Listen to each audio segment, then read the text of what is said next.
Welcome to today's video about Salesforce Certified Marketing Cloud Engagement Consultant Exam Prep. Overview of Salesforce Certified Marketing Cloud Engagement Consultant.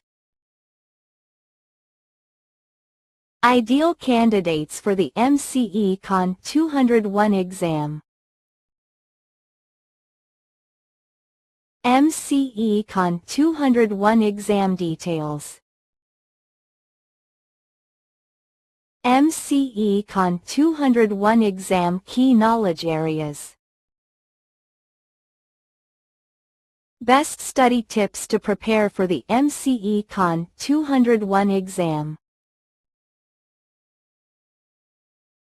1. Northern Trail Outfitters wants to build an abandoned cart journey which includes a decision split that evaluates if a customer has made a purchase after they enter the journey.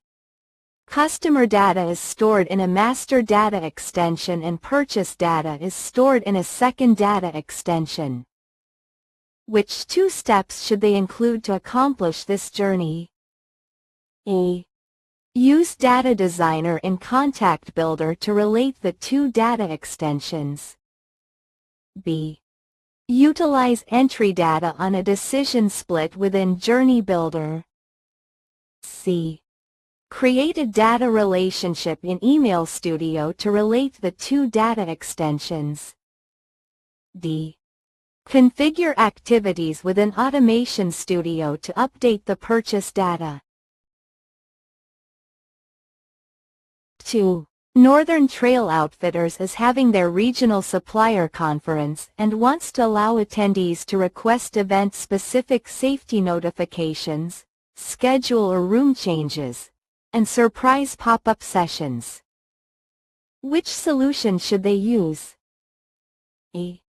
Keyword opt-in and SMS messaging. B. Smart capture and triggered email messaging. C. Cloud Pages opt-in to event journey. D. Existing email event notification subscription. 3. A customer has curated a list of known email addresses belonging to competitors. They want to ensure none of these competitors receive their emails.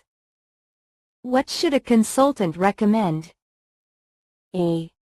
Create an auto-suppression list populated with subscriber keys. B. Populate a list using a query to exclude the subscriber key. C. Create an exclusion list with the known email addresses. D. Create an auto-suppression list populated with the known email addresses. 4. Northern Trail Outfitters is growing and acquiring other organizations, each with its own instance of Sales Cloud. They are debating whether to upgrade Marketing Cloud Connect to multi-org.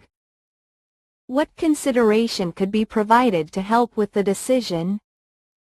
A. Shared Salesforce data extensions will be enabled in up to 5 business units. B. Custom profile and subscription centers will not be required. C. Once an account is upgraded to multi-org, it cannot be turned off. D. Existing accounts cannot be upgraded to multi-org. 5. Northern Trail Outfitters wants to control what content is available to certain users and business units.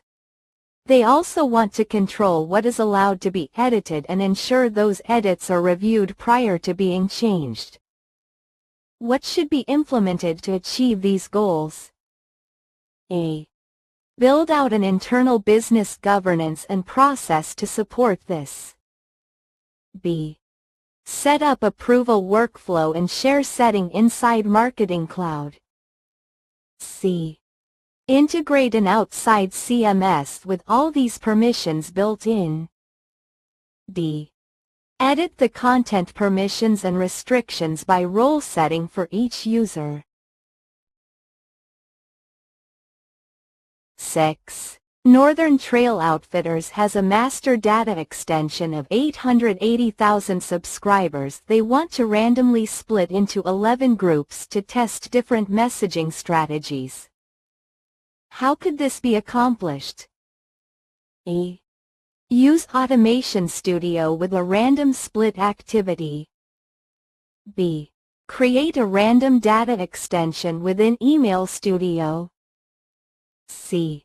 Create a random data extension within Contact Builder. D. Use Journey Builder with a random split activity. 7. A small restaurant franchise wants to implement Marketing Cloud to support their franchise owners. The corporate office controls the advertising copy and subscriber list. The owners of franchised stores add a customized local message to the marketing campaign. What hierarchy should be recommended? A. One parent business unit and a child business unit for franchise owners. B. One parent business unit and a child business unit for each franchise owner. C. One business unit. D. A parent business unit for each franchise owner. 8. Northern Trail Outfitters received a complaint today from a customer who received an email after unsubscribing last week. Today's email was sent using Marketing Cloud Connect, MCC, though last week's was sent when an external system dropped a file on the Marketing Cloud SFTP and triggered a user-initiated send through an automation. What could be the reason the customer received the email through MCC? A. The previous send's user needed to have edit permissions in Salesforce. B. Email opt-out is only updated if the send originates in Salesforce. C. The previous send used email address as a subscriber key. D. The email opt-out field needs to be added to the contact page layout. 9. Northern Trail Outfitters has been using Marketing Cloud for one of their brands for the last year and wants to migrate another brand to their portfolio. The two brands have contrasting target groups and identities, so they need the emails and landing pages to have different styles that refrain from mentioning the other brand in any way. What should be recommended? A. Create a new business unit for the new brand. B. Request a second SAP for the existing business unit. C. Request a private domain to be added to the existing business unit. D. Implement a new SSL certificate for the new brand. 10. A customer wants to limit the number of emails a subscriber receives to a maximum of 1 email every 14 days. After the 14-day period, the subscriber is eligible to receive the next message. What should a consultant recommend to meet this criteria? A. Import the identified subscribers into a list when creating the send. B. Create an exclusion data extension populated with the identified subscribers. C. Query contacts from the Einstein Engagement Frequency data extension when creating the send. D. Create a suppression list populated with the identified subscribers. Check the correct answers for each question. Subscribe Passert for more IT exam prep.